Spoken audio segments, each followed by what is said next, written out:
ચાલો સાબુદાણાની ખીચડી બનાવવા માટે સિંગદાણા, લીલા મરચાં, લીમડો, સૂકી દ્રાક્ષ, બાફેલું બટાકું અને પલાળેલા સાબુદાણા લીધા છે. હવે તેલ ગરમ કરી તેલમાં જીરું નાખવું, હિંગ એડ કરવી, લીલા મરચાં, લીમડો, બટાકું નાખવું, હળદર નાખી, લાલ મરચું,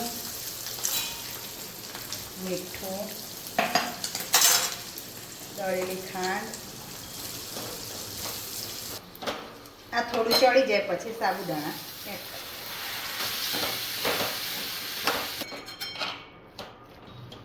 આ રીતે આપણી સાબુદાણાની ખીચડી તૈયાર થઈ ગઈ.